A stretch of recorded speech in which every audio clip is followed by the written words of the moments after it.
नमस्कार। आराधना degree college के इस यूट्यूब चैनल पे आपका स्वागत है। कल की क्लास में हमने एल्गी कारा के बारे में कुछ टॉपिक पढ़ना हमने शुरू किया था, जिनके बारे में जनरल इंट्रोडक्शन के बारे में हमने कल पढ़ा था। आज हम कारा के अंदर पाए जाने वाली जो कोशिकाएं होती हैं वो कैसे होती हैं, उसके अंदर नोड और इंटरनोड की किस प्रकार से संरचनाएं होती हैं, ये सारी बातों को आज स्टडी करेंगे और इसके अंदर कौन से प्रकार की वृद्धि होती है उसको भी आज स्टडी करेंगे। तो पहला, अगर हम कारा के अंदर हमने कल ये समझा था कि कारा के अंदर दो प्रकार की संरचनाएं बनती हैं। कारा का जो मुख्य अक्ष होता है ये दो प्रकार की संरचनाओं से मिलकर बना होता है। एक होता है नोड और दूसरा होता है इंटरनोड। ठीक है, इस प्रकार की संरचना हमने कल बनाई थी, इस प्रकार की संरचना बनाई थी और इसके अंदर सेंटर के अंदर यहाँ पर नोड बनाया था और ऊपर की ये संरचना ये क्या कहलाती है, इंटरनोड कहलाती है। ठीक है, ये नोड था और दूसरा क्या है, इंटरनोड। मतलब कारा का जो मुख्य प्लांट होता है वो मैक्रोस्कोपिक होता है, स्थूलदर्शी होता है और उनको हमने दो भागों में डिवाइड किया था। एक तो उसका राइजोइडल सिस्टम था और दूसरा उनका जो बाहर का सिस्टम जिसको अपन बोलते हैं मैन एक्सिस के बारे में। मैन एक्सिस नोड और इंटरनोड के अंदर डिवाइड होता है। उसके नोड यानी प्रवसंधियों से बहुत दो प्रकार की शाखाएं निकलती हैं। उसके अंदर एक शाखाएं होती है जो लगातार नोड और इंटरनोड के अंदर डिफरेंशिएट होती रहती हैं, जिसको अपन दीर्घ शाखाएं बोलते हैं, या उनको हम सतत वृद्धि वाली शाखा या जो लगातार वृद्धि वाली शाखा है, सतत वृद्धि की शाखाएं उनको बोलते हैं। दूसरी होती है वह शाखाएं जो एक फिक्स टाइम के बाद, इसका मतलब एक फिक्स नोड और इंटरनोड के अंदर डिफरेंशिएट होने के बाद वो क्या हो जाती है, उनकी ग्रोथ रुक जाती है। उसको बोलेंगे लिमिटेड ग्रोथ ब्रांच या फिर सीमित वृद्धि की शाखा।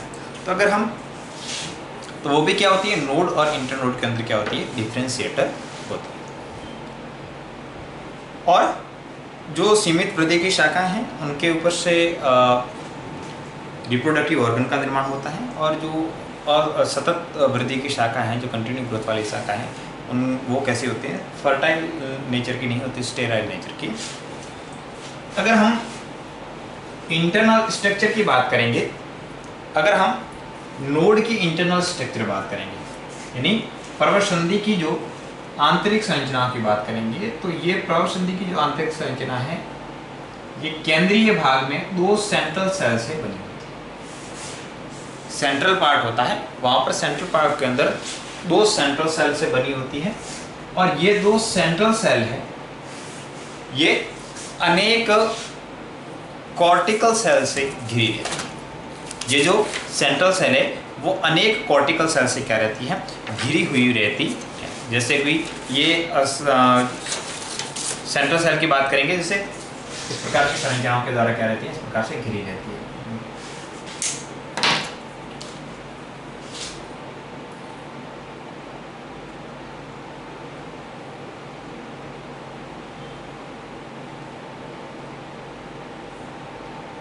इस प्रकार की सेंट्रल कोशिकाओं के द्वारा क्या रहती है, घिरी रहती है।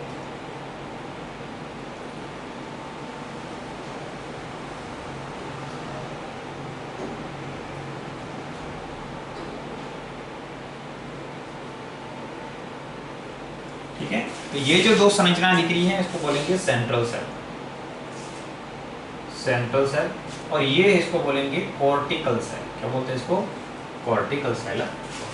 तो ये होती है प्रवसंधि की आंतरिक संरचना का परिचय, जिसको बोलते हैं वो होता है। इसके अलावा अगर एक कोशिका की बात करें, अगर कोशिकीय संगठन की बात करेंगे कारा के अंदर, तो कारा के अंदर जो कोशिकाएं होती हैं वो कैसी होती हैं, यूकैरियोटिक नेचर की होती है। सेल स्ट्रक्चर की बात करेंगे अगर, तो सेल स्ट्रक्चर कैसा होता है इसके अंदर, यूकैरियोटिक, यूकैरियोटिक, यूकैरियोटिक कोशिका। और कैसे रहेगी, एक केंद्र की यूकैरियोटिक कोशिका जो की वो एक केंद्र की रहेगी, और क्या रहेगी, पायरिनॉइड युक्त, इसके अंदर डिस्कोइड पायरिनॉइड पाया जाता है। कैसा पाया जाएगा? डिस्कोइड या बिंबाव प्रकार का जो है पायरिनॉइड पाया जाता है। देखिए इसके अंदर सेल स्ट्रक्चर के अंदर कोशिकाएं कैसी हैं? यूकैरियोटिक है, दूसरा कैसी है? एक केंद्र की है, और इसके अलावा क्या है? इसके अंदर पायरिनॉइड पाया जाता है। पायरिनॉइड क्लोरोप्लास्ट के अंदर पाए जाते हैं। पायरिनॉइड जो होता है फोटोसिंथेसिस के बाद में क्लोरोफाइसी के अंदर जो फूड स्टोरेज होता है वो होता है इसके अंदर स्टार्च के रूप में, और इस स्टार्च को स्टोरेज करने का की जो संरचना है उसको अपन क्या बोलते हैं? पायरिनॉइड बोलते हैं, जो क्या करते हैं? उसको स्टोरेज करने का कार्य करते हैं। इसके अलावा अगर बात करूं इसके अंदर कोशिका भित्ति की, तो कोशिका भित्ति तो इसके अंदर बनी होती है सेल्यूलोज से निर्मित होती है। किनसे होती है? सेल्यूलोज। इसके अलावा इनकी कोशिका भित्ति के ऊपर कैल्शियम कार्बोनेट का एक स्थूलन जमाव पाया जाता है। क्या पाया जाता है? कैल्शियम कार्बोनेट का जमाव पाया जाता है, और यही कैल्शियम कार्बोनेट का जमाव इस कारा को स्टोन वर्ट के नाम से जाना जाता है। मतलब कैल्शियम कार्बोनेट और इसके साथ होती है सिलिका, कैल्शियम कार्बोनेट और सिलिका, इन दोनों का इसके ऊपर जमाव पाया जाता है, और इसी कारण कारा को स्टोन वर्ट कहा जाता है, जो इसका क्या है? स्पेसिफिक कैरेक्टर होता है। इसके अलावा अगर हम बात करेंगे कि इसके अंदर जो सेल मेम्ब्रेन है, सेल वॉल के अंदर एक प्रतिक्रिया पाई जाती है, सेल मेम्ब्रेन पाई जाती है। सेल मेम्ब्रेन के अंदर इसका जो जीव द्रव्य पाया जाता है, प्रोटोप्लाज्म पाया जाता है, और अन्य संरचना इसके अंदर जो पाई जाती है, परंतु इसके अंदर एक चीज होती है रिक्तिका इसके अंदर पाई नहीं जाती है। रिक्तिका जो होती है वो क्या होती है? अनुपस्थित होती है। कारा के अंदर रिक्तिका नहीं पाई जाती है। और ये कोशिका कैसी? सारी की सारी एक केंद्र की। कैसी है? एक केंद्र की। और ये जो केंद्रक होता है वो होता है अगुणित केंद्रक होता है। दूसरा, इसके अंदर ग्रोथ की बात करेंगे तो इसके अंदर पाई जाती है एपिकल ग्रोथ पाई जाती है, शीर्षस्थ वृद्धि। इसके अंदर शीर्षस्थ वृद्धि पाई जाती है। इन कोशिकाओं के अंदर शीर्षस्थ वृद्धि जो होती है पाई जाती है। इसके अलावा अगर इनमें बात करेंगे इसके अंदर भोजन की, तो भोजन हमने अभी पढ़ा है किस फॉर्म में स्टोरेज होता है? स्टार्च के रूप में। इसके अलावा अगर इसके अंदर बात करेंगे वर्णक की, तो वर्णक इसके अंदर पाया जाता है chlorophyll A, chlorophyll B, chlorophyll A, chlorophyll B, carotenoid,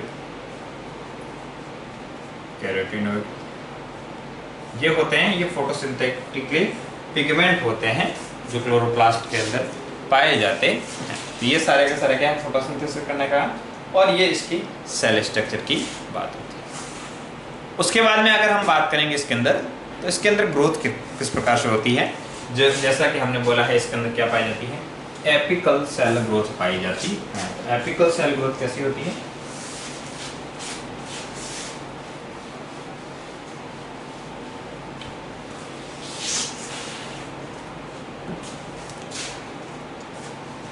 apical cell का मतलब कि कोई भी इनकी जो ब्रांच होगी या फिर शाखा होगी, मेन एक्सिस होगा, उनका कोई भी एपिकल सेल, ये मैंने बना लिया यहाँ पर एपिकल सेल,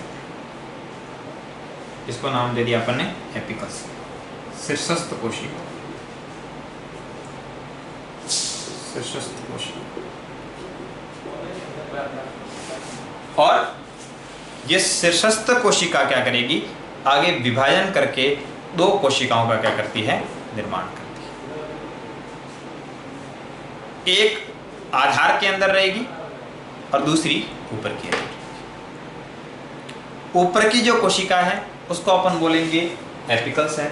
मतलब यह कोशिका क्या करेगी? विभाजन करेगी, और विभाजन करके दो सेल का निर्माण करेगी। एक तो ये वापस क्या कहलाएगी, एपिकल सेल या शीर्षस्थ कोशिका कहलाएगी।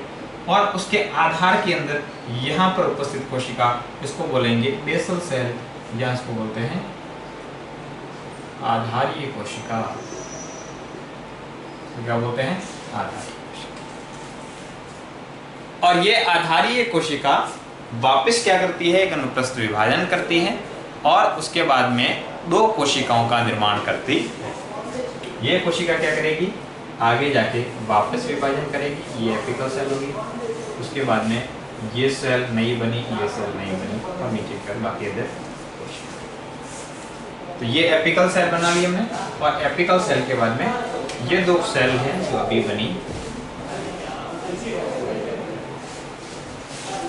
ये दो सेल है जो अभी बनी है। उसमें से सबसे ऊपरी कोशिका को अपन बोलते हैं, ऊपरी कोशिका को बोलते हैं नोडल इनिशियल। Nodal initial. और नीचे वाली कोशिका है इसको बोलेंगे इंटरनोडल इनिशियल, या इसको बोलेंगे पर्वसंधि प्रारंभिक, या इसको बोलेंगे पर्व प्रारंभिक, इसको बोलेंगे पर्वसंधि प्रारंभिक, या इसको बोलेंगे पर्व प्रारंभिक। और इसके अंदर जो पर्वसंधि प्रारंभिक हैं, ये आगे क्या करेगी, वापिस अनुप्रस्थ विभाजन करेगी। वापिस डायग्राम कैसा बनेगा, ऊपर की ओर ये एपिकल सेल, एपिकल सेल के बाद में नीचे की ओर जो सेल बनेगी उसको अपन ने बोला है पर्वसंधि प्रारंभिक। पर्वसंधि प्रारंभिक में क्या किया है, वापिस विभाजन किया है और दो केंद्रीय कोशिका को क्या किया है, निर्माण। और उसके बाद में ये कंटिन्यूसली नीचे की ओर जो सेल है इसको अपन क्या बोलते हैं, नोडल इंटरनोडल इनिशियल है। ये क्या करेगी, सिर्फ अपनी लंबाई के अंदर वृद्धि करेगी और आगे ये विभाजन कैसा करेगी, इलोंगेशन करेगी। इसका क्या करेगी, आगे दीर्घ विभाजन करेगी। ठीक है। अब जो पर्वसंधि प्रारंभिक होगी उसके नीचे वापस क्या होगी, वापस ये पर्वसंधि कोशिका होगी। और ये पर्वसंधि कोशिका बाहर की ओर इस प्रकार की क्या करेगी, नई संरचनाओं का निर्माण करेगी। नई संरचनाओं का, जिसको अपन क्या बोलते हैं, ब्रांच बोलते हैं। क्या बोलते हैं इसको, शाखा। और इस प्रकार से इसके अंदर ये जो संरचना है ऐसी संरचना के अंदर कन्वर्ट हो जाएगी। अगर यहाँ का सेक्शन आप करेंगे इस प्रकार की संरचना के अंदर क्या हो जाएगा, इसका सेक्शन कट करेंगे और बाहर की ओर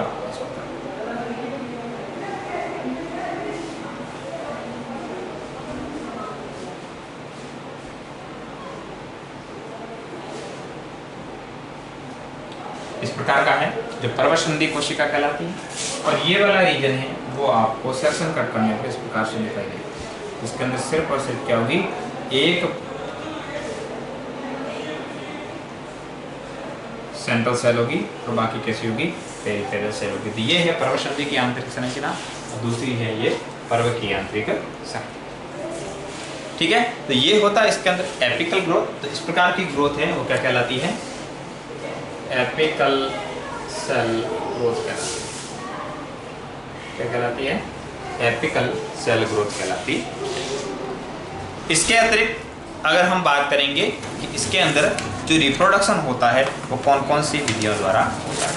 ये तो होगी कायिक संरचना की बात, और कायिक संरचना के बाद में इसमें क्या होता है, रिप्रोडक्शन। तो कारा के अंदर जो रिप्रोडक्शन होता है वो तीन प्रकार से होता है। एक होता है वेजिटेटिव रिप्रोडक्शन, दूसरा होता है एसेक्सुअल रिप्रोडक्शन, तीसरा होता है sexual reproduction. Vegetative reproduction, asexual reproduction और सेक्सुअल रिप्रोडक्शन।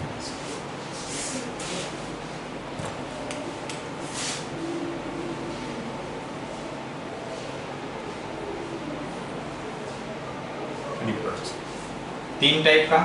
पहला हो गया वेजिटेटिव रिप्रोडक्शन, वेजिटेटिव रिप्रोडक्शन। दूसरा होता है एसेक्सुअल रिप्रोडक्शन,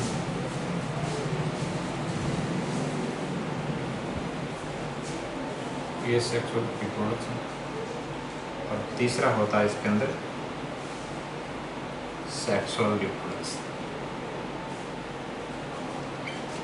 ठीक है, तो इसके अंदर वेजिटेटिव और सेक्सुअल रिप्रोडक्शन, सॉरी ये सेक्सुअल रिप्रोडक्शन इसके अंदर एब्सेंट होता है। दो प्रकार का रिप्रोडक्शन होगा, वेजिटेटिव और दूसरा होगा सेक्सुअल रिप्रोडक्शन। अब वेजिटेटिव रिप्रोडक्शन किसे कहेंगे? वेजिटेटिव रिप्रोडक्शन वह होता है जिसके अंदर प्लांट उसके कायिक भाग से, इसका मतलब प्लांट के किसी भी वेजिटेटिव पार्ट से अगर नए प्लांट का निर्माण हो रहा है उसको क्या बोलेंगे अपन? वेजिटेटिव रिप्रोडक्शन बोलेंगे। दूसरा लैंगिक जनन। लैंगिक जनन के अंदर क्या होता है कि जिसके अंदर मेल और फीमेल दोनों पार्ट लेते हो। इसका मतलब उसके अंदर क्या बन रहा हो? मेल रिप्रोडक्टिव ऑर्गन बन रहा हो या फीमेल रिप्रोडक्टिव ऑर्गन बन रहा हो। और दूसरा ये होता है इसके अंदर क्या होता है? गैमेट का फॉर्मेशन होता है। किसका फॉर्मेशन होता है? गैमेट का फॉर्मेशन होता है। और युग्मक निर्माण के बाद में क्या होता है? गैमेट फॉर्मेशन के बाद में क्या होता है? जाइगोट का आगे निर्माण होता है और वापिस जाइगोट आगे कन्वर्ट होके नए प्लांट का निर्माण करेगा, विभाजन काल द्वारा नए पादपों का निर्माण करता है। अब इसके अंदर जो आज की क्लास में हम पढ़ेंगे वो होता है, आज की क्लास के अंदर हम सिर्फ वेजिटेटिव रिप्रोडक्शन पढ़ेंगे। तो वेजिटेटिव रिप्रोडक्शन भी इसके अंदर कई टाइप से होता है, कई विधियों द्वारा होता है। इसके अंदर पहला होता है इसके अंदर एमाइलम स्टार के द्वारा। वेजिटेटिव रिप्रोडक्शन के अंदर होता है, पहला होता है एमाइलम स्टार। क्या होता है? Amylum star. Amylum star. अब होता क्या है कि कारा की कुछ जातियां होती हैं, जैसे स्टेरीगेरा। उसके अंदर क्या होता है? इसकी जो नोड होती है पर्वसंधि की, माना कि ये मेन एक्सिस है और इस मेन एक्सिस को अपन जानते हैं नोड और इंटरनोड के अंदर क्या रहती है? डिफरेंस। अब इस पर्वसंधियों से यहां पर एक ताराकृत संरचनाओं का निर्माण होता है। इस प्रकार की संरचनाओं का क्या होता है? निर्माण। और इस ताराकृत संरचनाओं के अंदर क्या भरा रहता है? स्टार्च भरा रहता है। क्या भरा रहता है? एमाइलम नामक स्टार्च भरा रहता है। और जब ये संरचनाएं क्या हो जाती है? मुख्य प्लांट से अलग हो जाती हैं। अलग हो जाने के बाद क्या करती है? नए प्लांट का निर्माण करती हैं। तो इस प्रकार का रिप्रोडक्शन है वो क्या कहलाता है? कायिक जनन। और कायिक जनन के अंदर भी कौन सा होता है? इसके अंदर एमाइलम स्टार के द्वारा कायिक जनन होता। ठीक है, ये हो गया कायिक। इसके अलावा एक और होता है जिसको बोलते हैं पत्र प्रकलिकाएं। जो टाइप होता है दूसरा उसको बोलते हैं पत्र प्रकलिकाएं, या इसको बोलेंगे बल्बिस। पत्र प्रकलिकाएं या इसको बोलते हैं बल्बिल्स या बल्बिस। ये भी, इनका निर्माण भी कहाँ होता है? इनका निर्माण होता है कि राइजोइड्स होते हैं, इनके मूलाभास होते हैं। उस मूलाभास के आधारीय भाग के अंदर क्या होता है कि छोटी छोटी एक बर्ड लाइक स्ट्रक्चर का निर्माण होता है। और इसी बर्ड लाइक स्ट्रक्चर मुख्य प्लांट से अलग होने के बाद क्या होता है? इसके अंदर नए प्लांट का क्या हो जाता है? फॉर्मेशन करता। माना कि ये इस राइजोइड है। राइजोइड के अंदर हम जानते हैं कौन किस प्रकार का सेप्टा पाया जाता है? ओब्लिक सेप्टा पाया जाता है। ओब्लिक सेप्टा पाया जाता है। और यहाँ पर क्या होता है कि इस प्रकार की कुछ संरचनाओं का निर्माण होता है। यहाँ पर भी क्या होती है? इस प्रकार की कुछ संरचनाओं का, और ये संरचना कहलाती है बल्बिल्स। ये संरचना क्या कहलाती है? बल्बिल्स। और ये क्या करती है? वापिस मुख्य प्लांट से अलग होकर नए प्लांट का क्या करती है? निर्माण करती। इसके अलावा कुछ जातियां होती हैं, जैसे कारा डेली कैल्यूट्रा, कारा डेली कैल्यूट्रा एक इस प्रकार की स्पीसीज होती है। एक और स्पीसीज जिसका नाम है कारा बाल्टिका, जैसा कल हमने बताया था, कारा बाल्टिका। तो इसके अंदर क्या होता है कि इसके अंदर जो मूलाभास होते हैं उसकी निचली पर्वतसंधियों के अंदर अनेक जो ट्यूब लाइक संरचनाएं होती हैं उनका एक समूह पाया जाता है। उसको क्या बोलते हैं? अनियमित पत्र प्रकलिकाएं बोलते हैं, या इसको बोलेंगे एमॉर्फिस बल्बिल्स। तो तीसरा टाइप है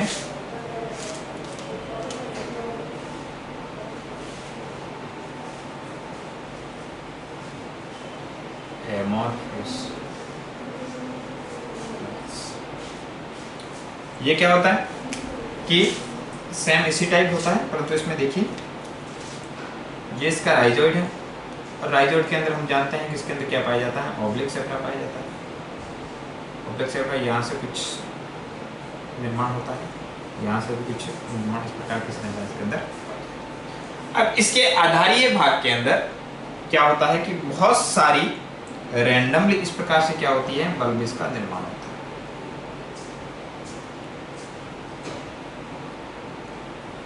इसके आधारीय भाग के अंदर बहुत सारी बर्ड लाइक स्ट्रक्चर, जिसको अपन बल्बस बोलते हैं, उनका क्या पाया जाता है? समूह पाया जाता है। और ये मुख्य प्लांट से अलग हो जाने के बाद क्या करते हैं? वापस नए थैलस का निर्माण करते हैं। तो इस प्रकार का जो कायिक जनन है उसको क्या बोलते हैं? एमॉर्फिस बल्बिस बोलते हैं। क्या बोलते हैं उसको? एमॉर्फिस बल्बिस बोलते हैं। एक और टाइप है, इसको बोलते हैं सेकेंडरी प्रोटोनीमा।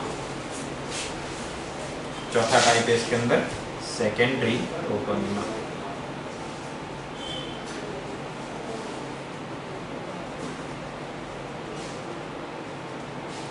सेकेंडरी प्रोटोनीमा, या इसको बोलते हैं द्वितीयक प्रथम तंतु। क्या बोलते हैं इसको? द्वितीयक प्रथम तंतु। होता क्या है? एक होता है प्राइमरी प्रोटोनीमा, दूसरा होता है द्वितीयक प्रोटोनीमा। माना कि ये जाइगोट है, ये जाइगोट कैसा है? ये जाइगोट क्या करेगा? जब जर्मिनेट होगा तो बाहर की ओर इस प्रकार की कुछ एक फिलामेंट निकालेगा।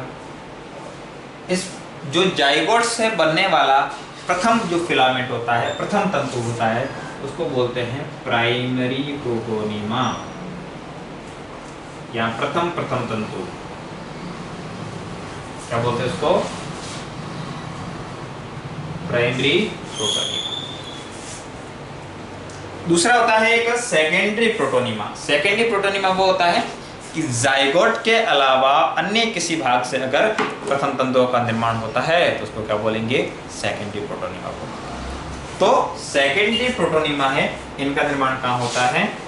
पर्वसंधियों से होता है, नोड से होता है। कहाँ से होता है? नोड से। और नोड से जब क्या निकलते हैं? बाहर की ओर प्रोटोनीमा निकलते हैं, तो उसको अपन क्या बोलते हैं? द्वितीयक प्रोटोनीमा करते हैं। और ये जो होते हैं नए प्लांट से अलग हो जाने के बाद, वापस मुख्य प्लांट से अलग हो जाने के बाद नए प्लांट का क्या करते हैं? निर्माण करते हैं। तो ये होता है कारा के अंदर कायिक जनन। ठीक है, तो कल की क्लास के अंदर कारा के अंदर जो लैंगिक जनन होता है उसके बारे में हम पढ़ेंगे, जिसके अंदर हम न्यूक्लियर और ग्लोब्यूल की संरचना पढ़ेंगे। आज की क्लास में इतना ही। Thank you.